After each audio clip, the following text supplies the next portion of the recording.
What's up guys, in this video I will show you the correct way how to fix and solve this problem on your YouTube application. Just watch this video till the end. So let's start. So first you have to go and open the settings of your phone, and after this go directly and open apps.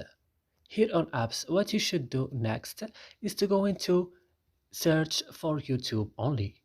When you found YouTube, just open it like this and then go to storage option and go to clear data like this and click OK, and then go back and click on force stop and click OK.